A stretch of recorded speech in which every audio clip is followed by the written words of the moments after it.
Buenos días, mi nombre es Lucía Fernández Corrales y soy una alumna de Bachillerato Internacional Biosanitario en el IES Cardenal López de Mendoza.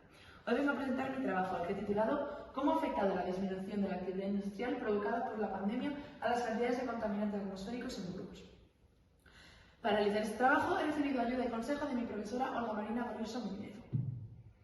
Vale, el primer concepto que considero importante para comprender la relevancia del análisis que he realizado con mi trabajo es la huella de carbono. La huella de carbono es una medida que pretende representar el volumen total de gases de efecto invernadero que producen las actividades económicas y cotidianas del ser humano, es decir, las emisiones de gases de efecto invernadero procedentes de la actividad humana. Los principales gases de efecto invernadero son los fluorofluoruros de carbono, los óxidos de nitrógeno, los óxidos de azufre y el CO2. Estos contaminantes o gases se acumulan en la atmósfera de la Tierra y absorben la energía infrarroja que emite el Sol. Esta energía que absorben los gases provoca que la temperatura de la Tierra ascienda y modifica el ciclo de la liberación de la energía de la superficie terrestre, de modo que se libera menor cantidad de energía y se acumula en forma de calor. Aquí tenemos una gráfica que representa los países del mundo con mayor huella de carbono.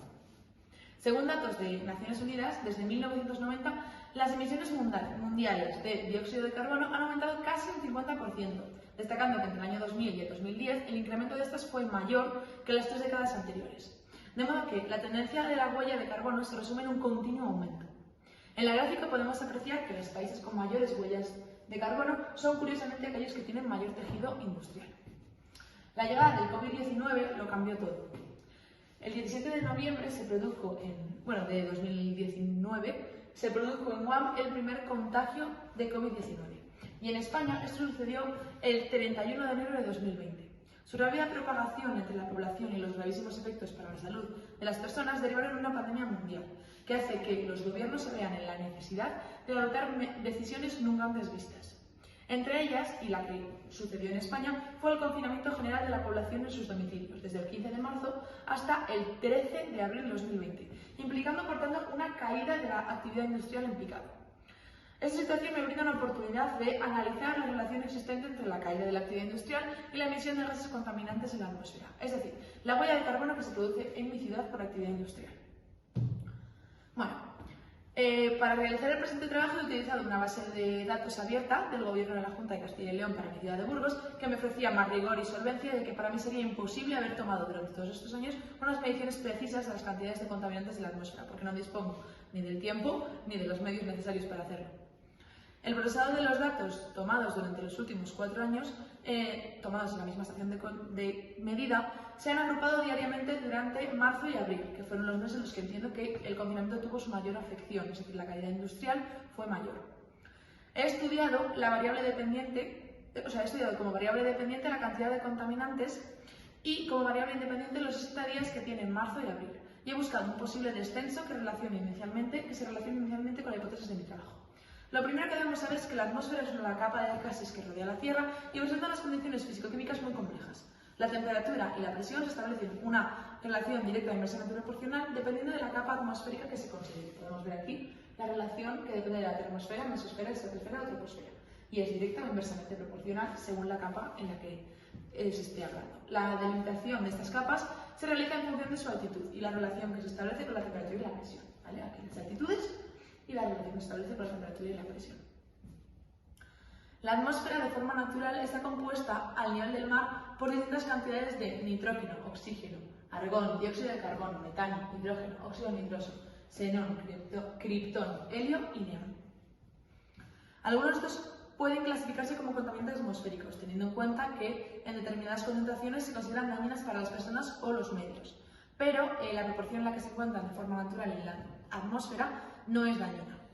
Dentro de los principales contaminantes, en proporciones ya perjudiciales, que se emiten a la atmósfera por la creciente actividad humana, destacan el CO2 o el dióxido de carbono.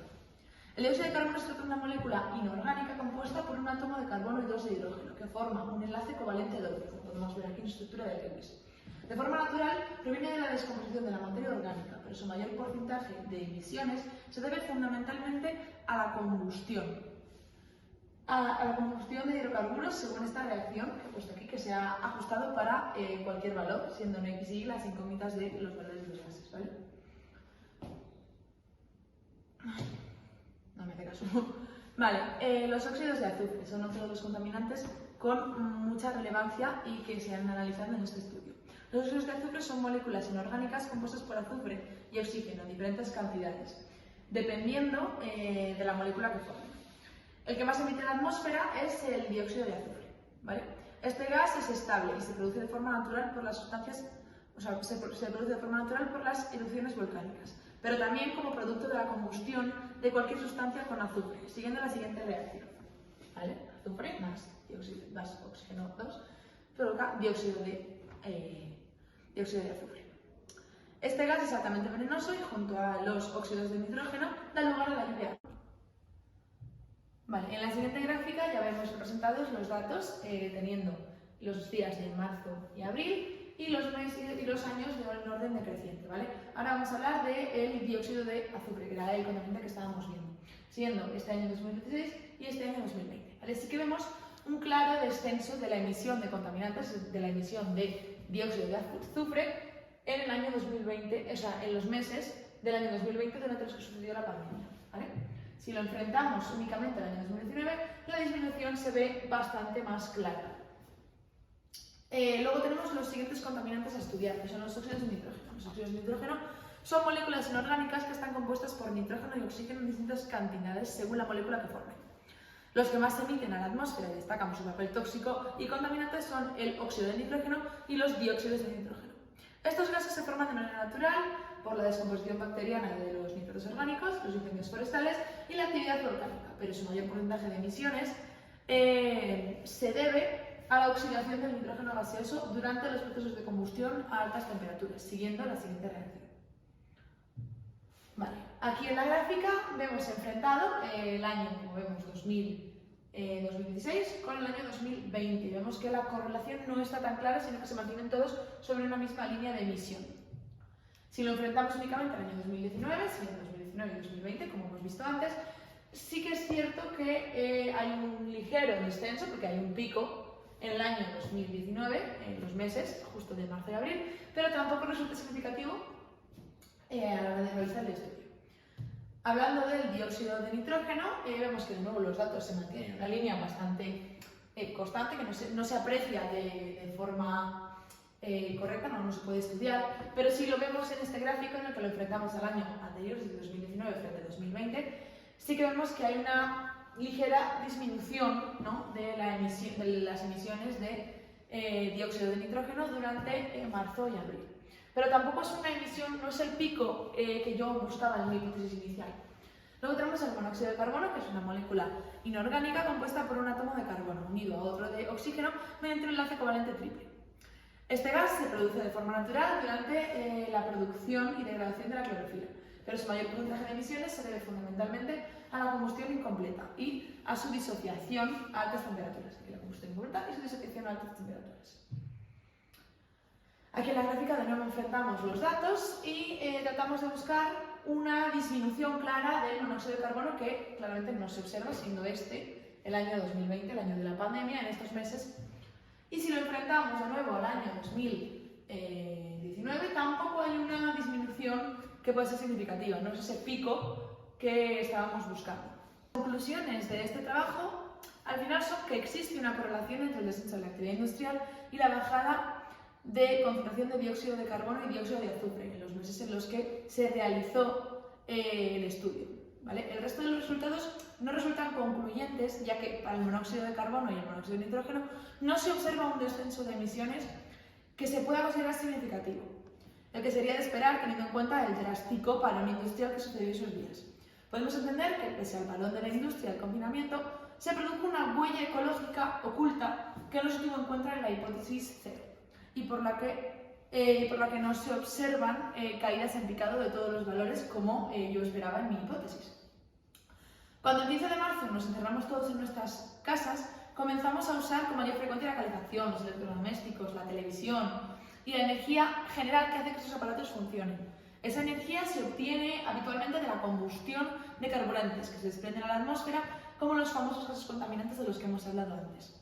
El monóxido de carbono es el contaminante que en el trabajo estudiado presenta el menor descenso y es, curiosamente, el más frecuente que se asocia a lo que no es solamente producción industrial. De modo que esas escasas variaciones que tendría el monóxido de carbono están justificadas. La reducción de las actividades industriales y en general de las no esenciales sí que supuso una mejora de la calidad del aire, pero debido al aumento de la huella ecológica doméstica no ha sido todo lo significativa que se esperaba. De modo que si pretendemos mejorar realmente la calidad del aire, la única solución es formar una sociedad con calidad, con educación verde. Esa educación verde es la única educación que puede cambiar realmente nuestra forma consumista de entender la sociedad, porque si no es por las actividades industriales, será por el aumento de la huella doméstica del hogar.